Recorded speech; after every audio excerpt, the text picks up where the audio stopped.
Мэдэгдэл. Өвөрмө Монгол залуусаас Монгол улсын ахын дүүстэй хандаж дараах мэдээллийг хийж байна. 1. Соёлын өвийн тухай. Сүүлийн эдэнжид Хятадын засгийн газраас зохион байгуулалттайгаар Монгол үндэстний соёлын бийт болон бийт бус өвийг сэргээн засварлах хамгаалах гэсэн нэрээр Хятадын соёлын өв болон дэлхийн соёлын өвд бүртгүүлэх нь ихслээ. Үүний дац санаа Монгол улсын иргэд ба өвөр монголчуудын дунд яс хаях, өд ойлголч, үжин ядах үдлийг дэврэх санаа агуулж байна гэж бид үзэж байна. Өвөр монголчууд бид хежээд Монгол улстай ээлтэй хежээч соёл, түүх, шашны үнэт өвийг Хятадын гард атгуулах санаа бай. Хятадын засгийн газраас өөрийн ойлгол дор байгаа өвөр Монгол, ойвор, төв жирэг үндэстнүүдийн соёлын үнэт өвийг алавдгаар Хятад улсын бийт ба бийт бус соёлын өвд татан оруулсаар байна. Одоогийн байдлаар төвдөөс 15 төрөл, ойвороос 14 төрөл, өвөр Монголоос 17 төрлийн бийт бус соёлын өвийг Хятад улсын соёлын өвд хүчээр оруулсан.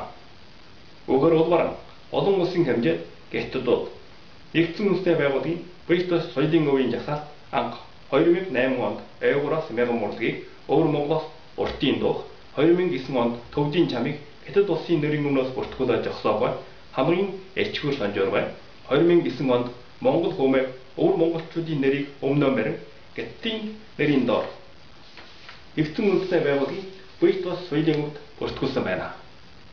Энэ бол нянгаат хүмүүсийн жинхэнэ хор санаа Хятад улсын ичүүргүй божир үйлдэл юм а. Монголчууд бидний дунд яс хаяж хаглан бутрах сонирхолтой энэ үйлдэлийг Монгол хүнээс харуул ухаандаа тунгааж болгоомжлохдун монголчуудаа. Иймд тусгаар Монгол улсын эрхчлүүд иргэн та бүхэн сонор сэрэг байж түүх соёлын үнэт өвөө нандинан хамгаалж яаралтайгаар олон улсын байгууллагуудаар баталгаажуулж авна уу. 2. Хэл аялах. Та бүхнээ сайн мэдж байгаагаар Хэнгнээ нуруугаас Алгашаа хүртэлх өргөн удам 1.2 сая км талбай бүхэн нутагт бараг, бороод, хорчин, харчин, байран, үжимчин, жахар, ордос, урд, ойрол гэх мэт Монгол үндэстний яснууд өөрсдийн одлоготой овч соёл, аялах, дууралгаараа Монгол гүмх агуу соёлыг чимсээр ирсэн юм билээ. Өвөр монголчууд бид босоо монгол бичгэн хадгалж олон аялагтай монгол хэлээр хоорондоо ярилцдаг. Түүхэндээ монголчууд иймд байсан, иймч байсаар байх болно. Хэл аялал бол тухайн үндэстний гарал үүсэл, сэтгүүн онцлог, байгаль орон, хэл бичгийн яжгуур нэршлиг зөв хадгалан мэдэх хосгож чухал соёлын өв юм а. Энэ тал дээр дэлхийн тэргүүл гарчлалтай Норвей, Свед, Дани, Герман зэрэг улсууд онцгой анхааран дэмжиж хамгаалдаг. Гэтэл Монгол үндэстний дунд эрх нутгийн аялагийг ихэд чоолон гадуурх, нэгэн хөвчил төв аялал руу шахах бодлого орчимжиж байна. Энэ бол Монгол шиг их гажир нутагтай агуу түүх соёлтой үндэстэнд байж боломгүй буруу асуудал юм а. Бид соёлын өвд тэгж дархлаажуулж байх ёстой болохоос хамигдаж явчаагүй болохгүй. Өвөр Монголд 1990 оноос хойш Монгол баг сургуулиудыг Хятад төрийн хүчээр хааж Монгол хүүхдүүдийг Хятад сургуульд хүчээр сургаж байна. Энэ бол өвөр монголчууд бидний дунд маш их аюул болж Монгол хүүхдүүд их хэлээр ярьж бичгэн илттэй багсаж аюулын дохой болж байна. Үүний ажигласан өвөр Монголын сэхэднүүд идэвхжүүлсэн санаатлаг гарах боловч тэр бүрдөө Хятадын чагтаа хүчнийх нь баригдаж байна.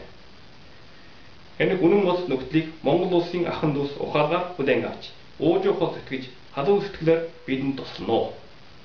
Монгол улсын сэхэднүүд боловсролын мэргэжлийн байгууллагууд Монгол хэл, аялал, сэтгүүрийн хамгаалахын төлөө өвөр монголчууд бидтэй хамтран гадлана гэж итгэж байна. Иймд эжин богд Чингис хаан даян дэлхийг өвчтгөн засахыг гэхүүл даяар олон иргэдийг хураан ээжтүүлэх тун дэлхийн хүн олныг ээжтүүлэх гэхүүл далай их сэтгэл итгэлийг олох тун гэмэлсэн агуу сургаалыг сануулсан. 3. Байгаль орчин ба нүүдлийн соёл иргэншил. Өнөөдөр өвөр Монголын 4.5 сая монголчуудаас 1.1 сая хүн мал малжиж Монгол ахыгаар амьдарч байна. Гэвч тэдний амьдарч байгаа орчинд малын бэлчээрд Хятадууд ихээ халдаж малаа мөрчиг нутгийн багсгаах, булаах, тариалангийн талбай болгож чөл газар, суурин газар руу шахаж иргээр өдрөөс өдөрч дарамтлж байна.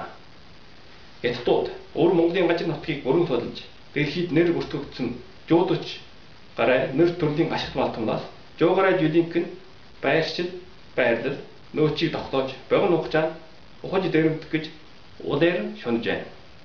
Өөр Монголд 13 гажирт гажрын дос байгалийн хий олворлож 860 гараа уурхай ашиглаж гажрын ховор эдмэт алт нүүр төмрийн өдөр жис мөнгө зэргийг олворлож тэр хэмжээгээр байгаль бичээр гажир нутгийг урд өмнө байгаагүйгээр устгаж байна. Үүний дагаад өөр Монголын олон гажир химийн үйлдвэр, хөнд үйлдвэр, жахлаан станцууд олноор баригдаж, агаарын бохирдол, умдны ус, хөрсний бохирдол, чүлжилт, хятад иргэдийн хилжин суурших нь гамшигын хэмжээнд хүрч байна. Хятадын жагаачдын тоо 30 сая хол давсан. Цаашид өөр Монголын 100 гаруй ам километр талбайгаас 200 тэрбум тонн нүүрс олгорно гэж шуналтаж байна. Энэ хэмжээгээр Монгол соёл ахуй, удмын сан бохирдож, Монгол хүн Монгол нутгатаа тайван өрөө сух нөхцөл болж байна. Энэ гамшигыг Монгол улсын ард түмний бүү давтаарай. Хятадуудын шунлаас болгоомдлох тун уулуурхай ус морноо ухаалгаар ашиглаж байгаа орчин Монгол ахуйгаа хайрлан боломжтой байгаарай.